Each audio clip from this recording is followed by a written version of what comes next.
Hello everyone, welcome to my channel. This is Priya Bhargav. Today we are going to do part 2 of Unit 4, Block 4, MPCE 012, that is MAPC second year students who have opted for clinical psychology. This video is for you guys. Today's topic is measurement of personality and psychological functioning. सो इनको अगर हम measure करना चाहें, personality को measure करना चाहे, psychological functioning को measure करना चाहे, तो हम कैसे कर सकते हैं? ऑब्वियसली हमारे पास कुछ असेसमेंट्स हैं, कुछ इन्वेंटरीज हैं जिनको हम यूज़ करते हैं, बट बिसाइड्स दैट बहुत सारी और चीज़ों की भी रिक्वायरमेंट होती है, जैसे कि इंटरव्यू जो आपने क्लाइंट का लिया है, आपने ऑब्जर्वेशन से क्या क्लाइंट में बिहेवियरल एक्शंस देखे हैं, क्या ऑब्जर्व किया है आपने अपने क्लाइंट में। फिर चेकलिस्ट होती हैं, चेकलिस्ट में आप देखते हैं कि क्या क्या प्रेजेंट है और क्या क्या एब्सेंट है, वो चीज़ें। एंड देन इन्वेंट्रीज तो आपको पता ही है, जो टेस्ट्स होते हैं उनको हम इन्वेंट्रीज कहते हैं। एंड बायोलॉजिकल असेसमेंट्स, यानी कि जो स्कैन्स वगैरह होते हैं, एमआरआई हो गया, सीटी स्कैन हो गया, पेट स्कैन हो गया, सो बहुत सारे स्कैन होते हैं, उनसे भी हमें बहुत सारी आइडिया मिल जाता है अपने क्लाइंट की पर्सनैलिटी और साइकोलॉजिकल फंक्शनिंग के बारे में। इवन जो क्लिनिकल साइकोलॉजिस्ट होते हैं, वो भी तरह तरह के टेस्ट यूज़ करते हैं पर्सनालिटी एंड साइकोलॉजिकल फंक्शनिंग को आइडेंटिफाई करने के लिए। एंड इन टेस्ट को अगर हम कैटेगराइज करें तो ये objective and projective test category में आ सकते हैं। ऑब्जेक्टिव टेस्टिंग आपको पता है, ऑब्जेक्टिव में येस नो में आंसर होता है, या ग्रेडिंग में लाइकर्ट स्केल जिस तरह का होता है, जिसमें 1 से लेके 5 तक आपको लाइक करना होता है कि किस लेवल पे है, या फिर एग्रीमेंट डिसएग्रीमेंट वाला होता है, 1 से लेके 10 तक के स्केलिंग होती है, या ट्रू फॉल्स में हो सकता है। तो वो सारे ऑब्जेक्टिव टाइप ऑफ टेस्ट्स माने जाते हैं जिसमें इस तरह का ऑप्शन मिलता है हमारे को। जो स्कोर्स होते हैं वो टेबुलर फॉर्म में हम फिर लिख देते हैं, एंड देन एक नॉर्मल जो पॉपुलेशन होती है, रेफरेंस ग्रुप होता है, उसका उससे जो हमने स्कोर्स निकाले होते हैं, उससे हम कंपेयर करते हैं।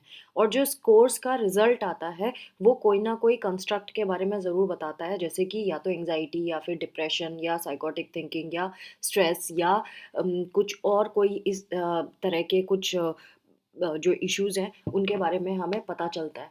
सो इस तरह के ये ऑब्जेक्टिव टेस्ट होते हैं। Now coming to projective test हम अभी तक कर ही रहे थे, जैसे कि टैट टेस्ट था, देन रॉशक टेस्ट था।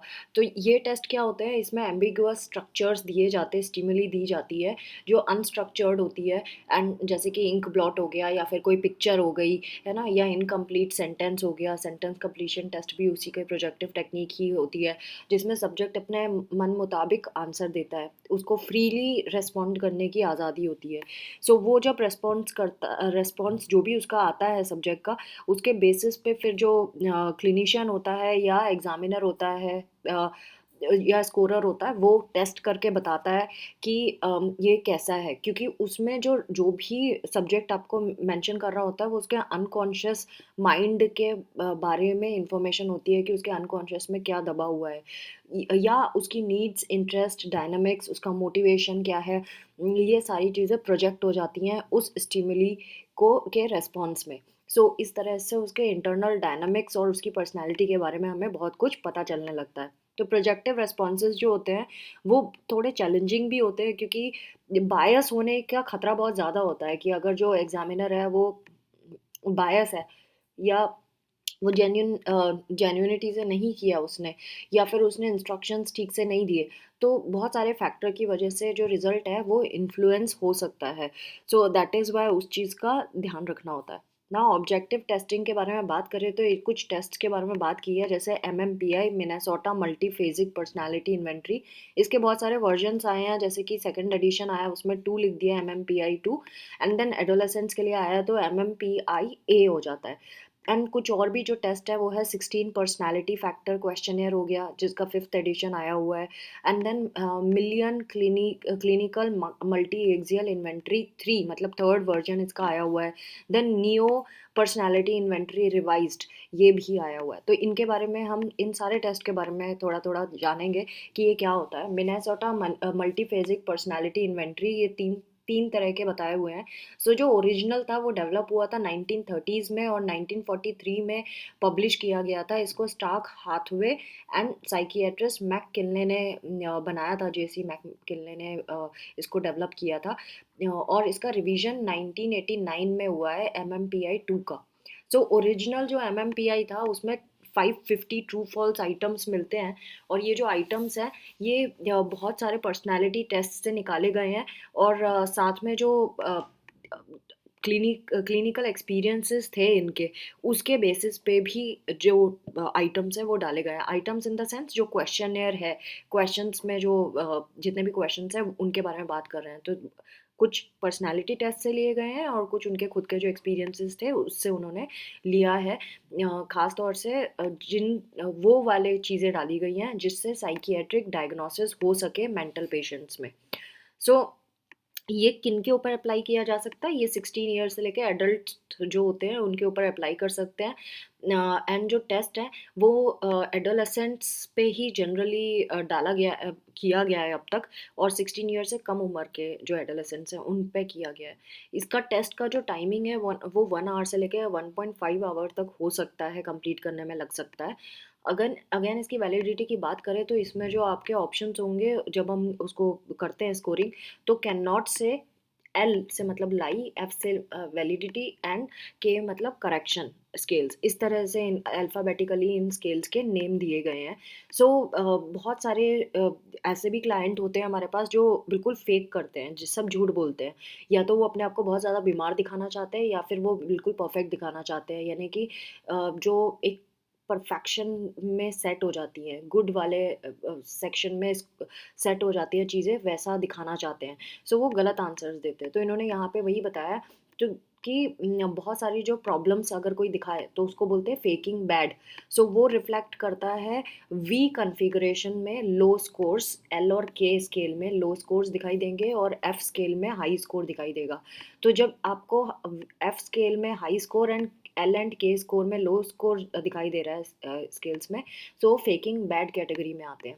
फेकिंग गुड भी एक और होता है जो फेवरेबल आंसर्स देते हैं। टेक्निकली वो रियल में ऐसा नहीं करते हैं, लेकिन वो इधर शो करने के लिए कि वो बहुत अच्छे हैं, अच्छा दिखाना चाहते हैं खुद को, तो वो गलत अपने आप को सब कुछ अच्छा अच्छा बताते हैं। तो वी कॉन्फ़िगरेशन में अगर आप देखेंगे तो के एंड एल स्केल में हाई स्कोर दिखाई देगा एंड एफ स्केल में लो स्कोर दिखाई देगा, तो उससे हमें फेकिंग गुड का पता चल जाएगा।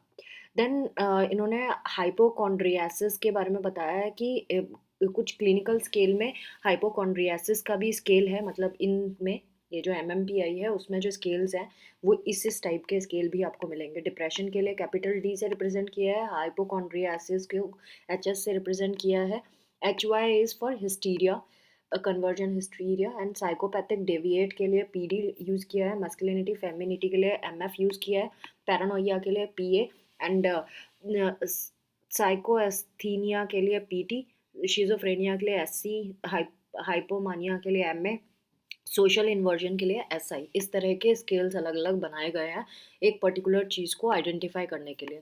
सो अगर 65 से अबव स्कोर आता है तो वो एलिवेटेड रेंज में आ जाता है एंड क्लिनिकल रेंज के अंदर।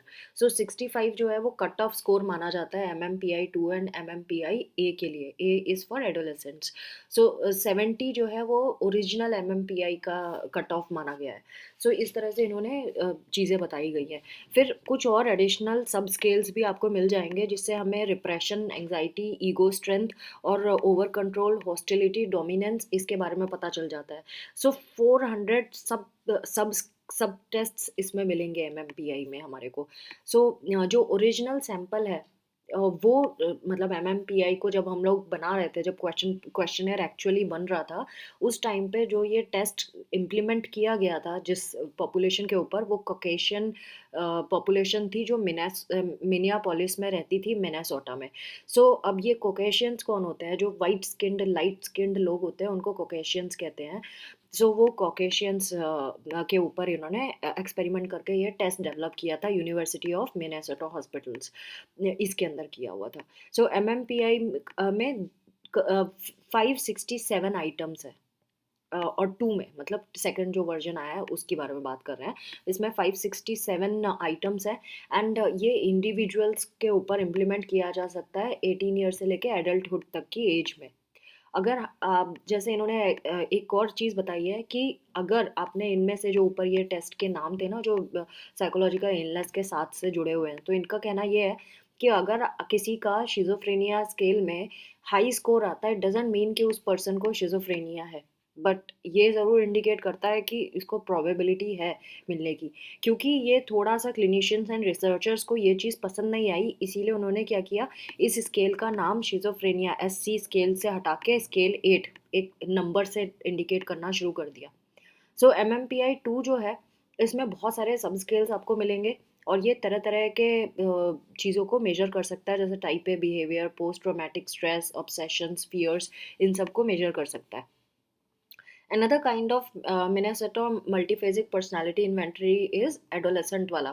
So MMPI A से रिप्रेजेंट करते हैं इसको, और ये टीन्स के ऊपर हम इम्प्लीमेंट करते हैं, और इसमें एज ग्रुप 14 से लेके 18 ईयर्स होती है। इसमें 478 ट्रू फॉल्स आइटम्स आपको मिलेंगे, एंड ये बाय हैंड भी पर्सन कर सकता है और कंप्यूटर से भी ये किया जा सकता है। इसको कंप्यूटराइज स्कोरिंग भी पॉसिबल है इसमें।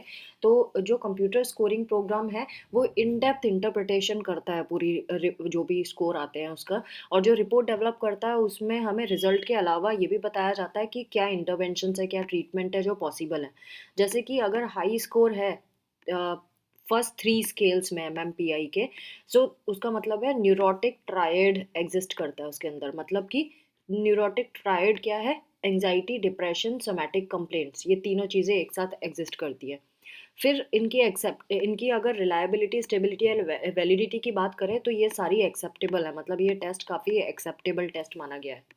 Next test is Millon clinical multi axial inventories. So इसको MCMI के नाम से भी जानते हैं, कई बार इसको मिलियन के नाम से भी बताया जाता है। सो इसमें बहुत सारे टेस्ट्स आते हैं जो पर्सनालिटी फंक्शनिंग को टेस्ट करता है, और इसमें जो क्लासिफिकेशन है ना पर्सनालिटी फंक्शनिंग की, वो DSM-4 क्लासिफिकेशन सिस्टम से उठाई गई है, और Theodore Millon theory of personality जो थ्योरी है उससे उठाई गई है। मतलब इन दोनों से उठाई गई है, DSM-4 and Theodore Millon theory of personality, इन दोनों से उठाई गई है। सो स्पेसिफिकली ये जो डिज़ाइन किया गया है ये पर्सनालिटी डिसऑर्डर को चेक करने के लिए किया गया है। जैसे कि पर्सनालिटी डिसऑर्डर्स क्या हैं, अगर आपको याद हो, बॉर्डरलाइन पर्सनालिटी होता है, histrionic personality, paranoid, obsessive compulsive personalities, इस तरह की पर्सनालिटीज़ होती हैं। फर्स्ट जो मिलियन टेस्ट की डेवलप हुआ था वो 1982 में हुआ था। एंड अभी जो अगर आप टेस्ट की बात करें तो इसमें बहुत सारे वेरिएशंस आ गए हैं, जैसे कि MCM3, तो ये क्या है, Millon clinical multi axial inventory 3। फिर मिलियन एडोलेसेंट क्लिनिकल इन्वेंट्री जिसको MACI कहते हैं, and then Millon behavioural health inventory, MBHI कहते हैं। Millon clinical multi axial inventory 2, MCMI2 कहते हैं, and then Millon adolescent personality inventory, MAPI कहते हैं इसको। सो MBHI की अगर बात करें, MBHI कौन सा था, मिलियन बिहेवियरल हेल्थ इन्वेंट्री जो था, ये हेल्थ बिहेवियर इन्वेंट्री माना गया है। ऐसे MCMI3 जो है, इसमें 175 ट्रू फॉल्स आइटम क्वेश्चनर होंगे, और ये 18 ईयर से लेके एडल्टहुड तक की एज ग्रुप में अप्लाई किया जा सकता है। 30 मिनट्स लगते हैं इस टेस्ट को कंपेयर करने में, या पूरा कंप्यूट करने के लिए, या पूरा करने के लिए, टेस्ट अटेम्प्ट करने के लिए। और ये पर्सनैलिटी डिसऑर्डर को तो चेक करता ही है, साथ सिंड्रोम्स को चेक करता है, एंड ये DSM-4 सिस्टम ऑफ क्लासिफिकेशन पे बेस्ड है। MCMI जो है, इसमें 24 स्केल्स आपको मिल जाएंगे, 14 पर्सनैलिटी पैटर्न स्केल्स होंगे और 10 क्लिनिकल सिंड्रोम स्केल्स होंगे। Now coming to 16 personality factors, 16PF, ये प्रैक्टिकल मैंने अपने चैनल पे डाला हुआ है, आप चाहे तो इसको पढ़ सकते हैं, समझ सकते हैं इसकी स्कोरिंग कैसे होती है। ये रेमंड कैटल एंड उन कोलीग्स ने बनाया था, ये 5th एडिशन के बारे में बात की जा रही है। 185 आइटम मिलेंगे, मल्टीपल चॉइस क्वेश्चनर है ये। 45 मिनट्स ले लेता है ये कंप्लीट होने में, एंड इंडिविजुअली एडमिनिस्टर किया जा सकता है 16 ईयर से लेके एडल्ट्स तक। एंड 16 प्राइमरी पर्सनैलिटी ट्रेट्स को तो ये चेक करता ही है, साथ में 5 ग्लोबल फैक्टर्स को भी ये चेक कर सकता है। सेकेंड ऑर्डर पर्सनैलिटी कैरेक्टरिस्टिक्स जो होती हैं, 5 ग्लोबल फैक्टर का मतलब सेकंड ऑर्डर पर्सनैलिटी कैरेक्टरिस्टिक, जैसे कि एंग्जाइटी वगैरह, और इसको स्कोर करने के लिए 1 से लेकर 10 तक की स्कोरिंग भी होती है, और स्टैंड स्कोर भी यूज़ किया जाता है, और इसकी तीनों चीज़ें एक्सेप्टेबल हैं, validity, reliability and stability. Next test is new personality inventory revised, again R से रिवाइज्ड। तो NEO NEO PI PI NEO PI R इस तरह से इसको बोल सकते हैं। इसमें 240 आइटम क्वेश्चनर है, 5 पॉइंट रेटिंग स्केल यूज़ किया जाता है इसमें, है ना। 5 पॉइंट रेटिंग स्केल मतलब 1 2 3 4 5 इस तरह के ग्रेडिंग है। अच्छा है तो 5 लगाओ, बुरा है तो 1 लगाओ, लाइक दैट। सो इसमें 60 आइटम आपको मिलेंगे। और ये इसको नियो 5 फैक्टर इन्वेंट्री के नाम से भी जानते हैं, नियो FF। एंड एक और इसका वर्जन अवेलेबल है जो observer rating version form R के नाम से भी जाना जाता है। सो नियो पाई आर जो है ये बिग 5 पर्सनैलिटी डायमेंशंस को चेक कर लेता है। न्यूरोटिसिज्म, एक्सट्रोवर्जन, ओपननेस, एग्रीएबलनेस, कॉन्सिटियसनेस, ये चेक कर लेता है। सो इसको बिग 5 के नाम से भी जानते हैं, और ये रिलायबल भी है और वैलिड भी है। और दूसरे अगर ऑब्जेक्टिव टेस्ट के बारे में हम बात करें तो इसमें 2 3 टेस्ट और आ जाते हैं, जैसे एडवर्ड्स पर्सनल प्रेफरेंस शेड्यूल, जिसमें 225 आइटम्स पेयर्ड कंपैरिजन किया जाता है। इसका ये थोड़ा डिटेल में है, इसको हम समझेंगे आगे। तो 225 आइटम्स होते हैं, और इसमें जो टेस्ट है इसमें 15 पर्सनैलिटी वेरिएबल्स को हम चेक कर सकते हैं। नेक्स्ट इज आईसेंक पर्सनैलिटी क्वेश्चनर, ये भी एक तरह का क्वेश्चनर है। इसमें बेसिक पर्सनालिटी कैरेक्टरिस्टिक्स जैसे कि साइकोटिसिज्म, introversion, extroversion and emotionality stability, इनको चेक किया जाता है। फिर कैलिफोर्निया साइकोलॉजिकल इन्वेंट्री CPI, ये एक और टेस्ट है। तो 3 टेस्ट के बारे में बात की गई है इसमें। Now coming to EPPS, that means Edwards Personal Preference Schedule. तो 2 थ्योरेटिकल इन्फ्लुएंसेस हैं इस टेस्ट के ऊपर। पहला है जो थ्योरी प्रपोज्ड बाय हेनरी मोरे ने जो थ्योरी प्रपोज की थी, जिसमें उन्होंने नीड्स के बारे में बात की थी। प्राइमरी जो हमारे बिहेवियर के प्राइमरी डायमेंशंस होते हैं, जैसे कि need achievement, need affiliation, need heterosexuality, ये वाले। एंड दूसरी जो थ्योरी है जिस पे थ्योरेटिकल इन्फ्लुएंस जो इसके ऊपर है, इस टेस्ट के ऊपर, वो है सोशल डिज़ायरेबिलिटी। सो इनका कहना ये है कि लोग जब भी रिस्पॉन्स करते हैं ना टिपिकली किसी भी पर्सनालिटी इन्वेंट्री आइटम्स का, सो वो उनके जो भी वो आंसर देते हैं वो उसको इन्फ्लुएंस इनकी 2 चीज़ें करती है। एक तो उनकी नीड, और दूसरा उनके जो ये डिज़ायर सोशल डिज़ायरेबिलिटी वाली सोच होती है वो। सो वो जनरली वो इतने ऑनेस्ट होते नहीं हैं। तो वो टिपिकली जो भी पर्सनैलिटी इन्वेंट्री के आइटम्स में आंसर देंगे, वो ये दिखाएगा या शो करेगा कि इंसान कितना डिज़ायरेबल बनना चाहता है। सो बहुत सारी चीज़ों में जहाँ पे उसको ऑनेस्ट होना चाहिए, वहाँ पे भी वो ऑनेस्ट नहीं होगा। सो ये चीज़ें हम इसमें क्रॉस चेक करके पता लगा सकते हैं कहाँ इसने फेक किया है। सो आइटम्स जो हैं वो 15 नीड्स को चेक करते हैं इसमें EPPS में। एंड इसमें 28 फोर्स चॉइस आइटम सबको मिलेंगे। सब्जेक्ट को जो है क्योंकि 15 नीड्स को टेस्ट कर रहे हैं, तो अगर आपके सामने एक आइटम है तो उसके अगेंस्ट 14 में से कोई एक आइटम होगा, मतलब दोनों में से आपको दोनों ही करेक्ट है, मतलब दोनों में से कोई रॉन्ग नहीं है। तो बंदा कंफ्यूज हो जाएगा, दोनों में से कोई एक चीज़ जो उसको ज़्यादा प्रेफर करेगी वो चूज़ कर लेगा, है ना, उसके कैरेक्टरिस्टिक के हिसाब से।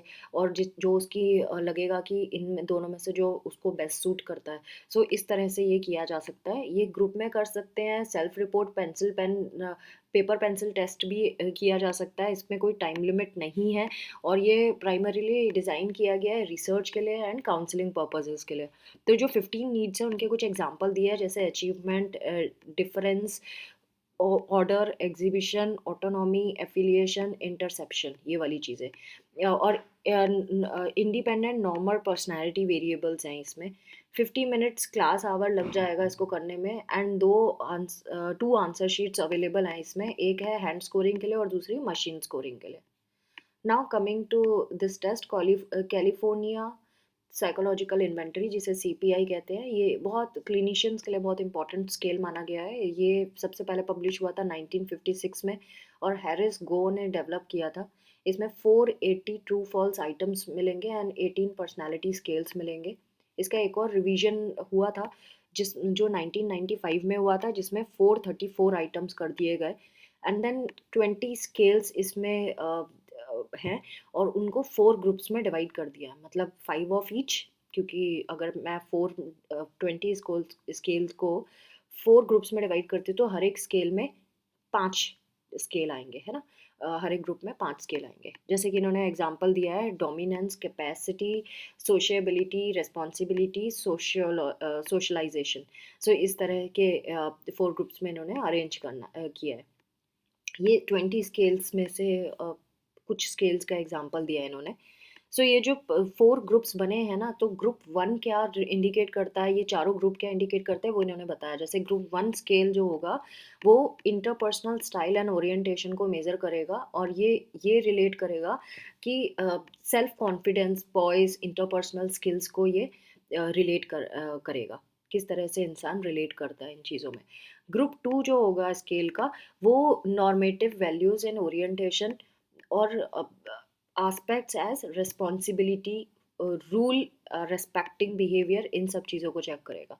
ग्रुप 3 स्केल्स का जो होगा वो कॉग्निटिव इंटेलेक्चुअल फंक्शनिंग को चेक करेगा, एंड ग्रुप 4 जो होगा वो पर्सनल स्टाइल को चेक करेगा। सो इस तरह से 4 ग्रुप्स में इन्होंने डिवाइड कर दिया। तो बेसिक गोल जो सीपीआई का है वो ये देखना चाहता है कि एवरीडे जो वेरिएबल होते हैं हमारे एक ऑर्डिनरी पर्सन के, वो उसको वो किस तरह से हैंडल करता है, उसको एसेस करने की हम कोशिश कर रहे हैं, सो दैट हम उसका बिहेवियर को समझ सकें और आगे वो किस तरह से बिहेव करेगा खुद के साथ और दूसरों के साथ, उसको हम प्रिडिक्ट कर सकें। तो ये मेन पर्पस है सीपीआई का। गो है, क्योंकि गो ने इसको बनाया था सीपीआई को, सो उन्होंने इस पूरे टेस्ट को फोक कंसेप्ट्स के नाम से एड्रेस किया है। तो फोक्स कंसेप्ट जो है वो यही एक यूनिवर्सल प्रिंसिपल है, सारे कल्चर्स में ये सेट बैठता है, मतलब आप किसी भी कल्चर के पर्सन के ऊपर इस टेस्ट को कर सकते हो। क्योंकि फोक्स का क्या, जनरली हम फोक्स कैसे एड्रेस करते हैं एक आम इंसान को, hello folks, how are you, इस तरह से बात करते हैं ना। सो उसके लिए ये टर्म यूज़ किया है, इसलिए ये हर एक कल्चर पे के लिए रेलिवेंट है, और पर्सनल एंड इंटरपर्सनल बिहेवियर के ऊपर भी हम अप्लाई कर सकते हैं, मतलब चेक करने के लिए अप्लाई कर सकते हैं। तो ये जो सीपीआई है ये पर्सनालिटी इन्वेंट्री है, जो एक normal adolescent and adult person पे हो सकता है, मतलब जिसको मेंटल हेल्थ का कोई प्रॉब्लम नहीं है उसके ऊपर हम इम्प्लीमेंट कर सकते हैं। इसमें कोई टाइम लिमिट नहीं है, बट जनरली ये 45 to 60 मिनट्स में कवर हो जाता है। इसमें इन्होंने 13 स्पेशल पर्पस स्केल्स के बारे में भी बात की है, जैसे कि work orientation scale, creative temperament scale, and then कुछ 3 वैक्टर्स के बारे में भी आगे 1987 में जब इसका रिवीजन हुआ तो 3 वैक्टर्स को भी इंट्रोड्यूस किया गया, जिसको स्ट्रक्चरल स्केल भी कहते हैं। सो वो 3 वैक्टर्स कौन से हैं वो आगे मैं आपको बताऊंगी अभी। और जब ये तीनों वैक्टर्स को जब हम कंबाइन करते हैं तो ये एक पर्सनैलिटी का model, theoretical model of personality को जनरेट कर देता है, मतलब किस तरह की ओवरऑल पर्सनालिटी होगी पर्सन की। तो जो फर्स्ट वेक्टर है जिसे V1 से बताते हैं, ये इंट्रोवर्जन एक्सट्रोवर्जन को चेक करता है। वेक्टर 2 जो है वो accepting, norm accepting and norm questioning behaviour को चेक करता है। सो ये जो क्लासिफिकेशन है ना इंडिविजुअल्स का ये दोनों वैक्टर्स में, इससे हमें 4 फोल्ड टोपोलॉजीज के बारे में पता चल जाता है। अब मतलब इन दोनों को कंबाइन करके, सो अब आपने वेक्टर 1 वेक्टर 2 के रिजल्ट से कुछ आपको ऑप्शन मिले, क्योंकि 4 फोल्ड आए हैं, जैसे introversion, normal accepting, introversion, normal questioning behaviour, then extroversion, normal accepting and extroversion, normal behaviour. इस तरह के 4 सेक्शंस में डिवाइड हो गया। ऐसे ही इन्होंने यह 4 फोल्ड की बात किया। सो जब लोगों को हम क्लासीफाई करेंगे इन 4 टाइप्स में, तो उनको फिर इन्होंने नाम भी दिया है, जैसे अल्फाज। अल्फाज कौन है? ये टिपिकली लीडर्स होते हैं, डूअर्स होते हैं, एक्शन ओरिएंटेड होते हैं एंड रूल रेस्पेक्टिंग होते हैं। बीटाज कैटेगरी में जो लोग आएंगे वो रूल रेस्पेक्टिंग होंगे, लेकिन रिजर्व्ड एंड बेनिवोलेंट होंगे। देन गामा जो लोग होंगे वो स्केप्टिक होंगे, मतलब शक करने वाले होंगे, एंड इनोवेटर्स होंगे। देन डेल्टास कौन होंगे? जो फोकस करेंगे ज़्यादा, अपनी प्राइवेट वर्ल्ड पे ज़्यादा फोकस करेंगे, एंड विजनरी होंगे या फिर माल अडेप्टेड होंगे। नाउ वेक्टर 3 की बात करें, क्योंकि इन्होंने 3 वेक्टर्स की बात की थी, ये तो हमने वेक्टर 1 एंड वेक्टर 2 को कंबाइन करके निकाला था। नाउ वेक्टर 3 की अगर हम बात करें, तो वेक्टर 3 जो था वो डेवलप किया हुआ था, इसमें इन्होंने बोला कि अगर वेक्टर 3 इसमें हाई स्कोर आता है इस स्केल में, सो वो stronger sense of self realisation and fulfilment को रिफ्लेक्ट करता है।